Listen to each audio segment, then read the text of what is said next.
بسم الله الرحمن الرحيم. السلام عليكم ورحمة الله وبركاته. اللهم صل وسلم وبارك على سيدنا محمد وعلى آل سيدنا محمد. اذكروا الله ألا بذكر الله تطمئن القلوب. ازيكم حبايبي، عاملين ايه؟ يا رب تكونوا كويسين. فيديو النهارده فيديو حلو جدا، حاباكم تسمعوا لي النهاية.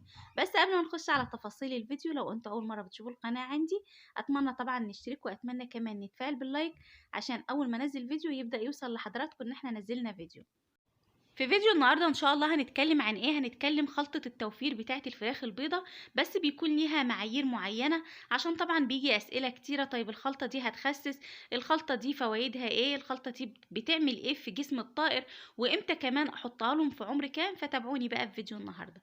زي ما انتوا شايفين كده، الوضع الحمد لله تمام. من بعد ال 35 يوم بتبداي على طول بقى تعملي ايه؟ تبداي تدخلي ليهم الخلطة دي.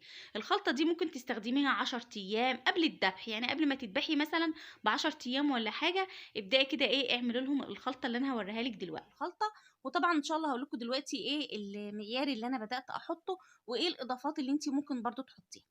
فوائد الخلطه دي بقى معاكي يا ست الكل ان هي حلوه جدا. يعني بصي، بتخلي معاكي طعم الفراخ البيضه بلدي، حاجه كده مسكره، حاجه كده عسل.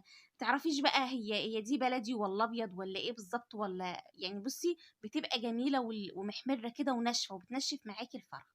ده كده اهوت معايا العيش. زي ما انا وريتكم كده في الاول خالص، معايا اهي دي سقايه 4 رتل. حطيت كده زي ايه، زي نص السقايه. والمكون التاني معايا ده شيشه. تمام، هبدا احط زي ربع سقايه برضو شيشه كده. يبقى حطيت نص عيش وربع ايه، وربع شيشه كده. وهبدا برضو اهوت. بصوا انا هنا بوريكم دي شيشه وسط اهيت. هبدا برضو ان احطها، لان خلاص النهارده العمر ال36 في عمر فراخنا، فانا حابه كده ان انا اعمل لهم خلطه. هبدأ بقى هضيف ايه كمان كده على المقدار ده. هبدأ ادخل حتة الفول. حتة الفول شكله اهوت، بصوا زي ما انتوا شايفين كده، عبارة عن فول متكسر، فول متكسر. وفي كمان في منه شكل تاني، هبدأ اوريكم برضو اهوت. علشان انا ساعات مش بلاقي اللي هو الفول من المتكسر ده، فبجيب اللي هو الفول ايه، الفول العادي بس متقشر بس متكسر. اهوت بصوا بحوريه لكم برضو اهو. بصوا شكله عامل ازاي اهو. ده كده اهو، ده كده متقشر. وفي منه اللي مش متقشر اهو. تمام. فلو لقيتي اللي مش متقشر ده هاتيه، اللي هو حته الفول ده. تمام. فهوت هنبدأ بقى نحط بقى. شايفين السقاية مليتها كلها علف، مليتها كلها علف. حطيت ربع شيشة، وحطيت ربع كده حتة فول، وحطيت اهوت نص عيش. وهبدأ كده ان انا ايه، مليت الايه العلافة اهوت. هبدأ كده بقى ان انا ايه، هقلب كل ده كده. زي ما انتوا شايفين مفيش بقى، يعني مش حاطة عيش كتير ولا حاجة، ولا حاطة برضو ايه شيشة كتيرة، ولا حتة فول كتير، ولا الكلام ده كله. حاجات بسيطة. بس الحاجات ديت مش بنزود العيش عشان ما تعملش دهون. الناس اللي بتقول ممكن تعمل دهون وكلام من ده، لا. الخلطة دي هتوفر معاكي، وفرت معاكي اهوت. يعني هي كده وفرت معاكي. فكمان لو انت جايبه كميه بقى، وحابه مثلا ان انت اخر مثلا 8 ايام، اخر 10 ايام، تبداي تدخلي لهم الخلطه دي. طيب بصي هنا برضو بوريكي ايه ده كده، فول صويا. بس انا مش هحط الفول الصويا ده، انا مش هحطه. الفول الصويا ده انا جايباه عشان اعمله خلطه للرومي باذن الله يعني. هبدا برضو ايه، هبقى اعمله معاكم للرومي. ده كده شكل الفول الصويا. لا بس مش هضيف فول صويا ولا حاجه يعني، بس كانوا حابه في ايدي فقلت احطهم وخلاص. بس انا بحب حته الفول عن الفول الصويا. ليه بقى؟ لان حته الفول بيخلي معاكي طعم الفرخ مسكر، وكمان بيدي كده لون وردي وطعم حلو، وبينشف معاكي الفرخ، وبيسمن كمان معاكي الفرخ، لان انتوا عارفين الفول برضو بيسمن. هنا كنت بقول لكم بصوا يعني العيش وبقيه الخلطه اصلا مش باينه في الخلطه. فدي كده كانت خلطة النهاردة اهو. اتعمل لك كده تركيبة بسيطة ليهم قبل الذبح ب10 ايام زي ما قلت لك.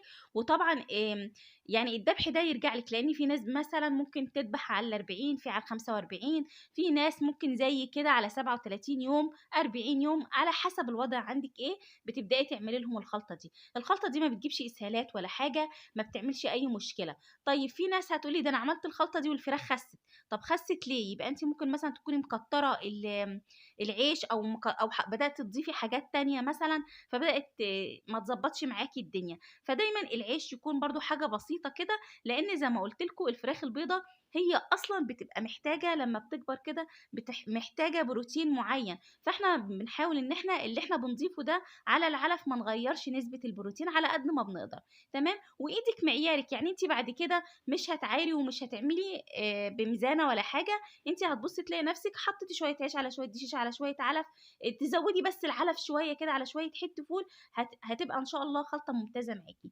ممكن بقى تبداي تضيفي مثلا توم باودر، بصل باودر، رشه نعناع، تحطي حبه البركه، تحطي اي اضافات تانية انت حابه تحطيها برضو مع الخلطه دي، مفيش مشكله. طيب في ناس مثلا مش عايزه تحط دي شيشه، مفيش مشكله ما تحطيش دي شيشه، يبقى العيش والعلف وحته الفول.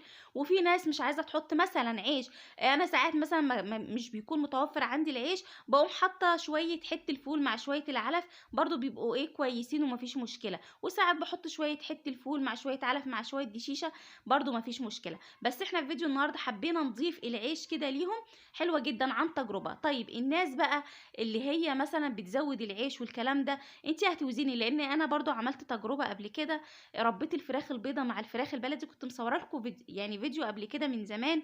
وبدانا بقى نعمل ايه، خلاص بدانا لما الفراخ البيضه بدات تكبر، لاحظنا ان الفراخ البلدي بدات تعض فيها، فعزلنا ده عن ده وخلينا الفراخ البيضه لوحدها.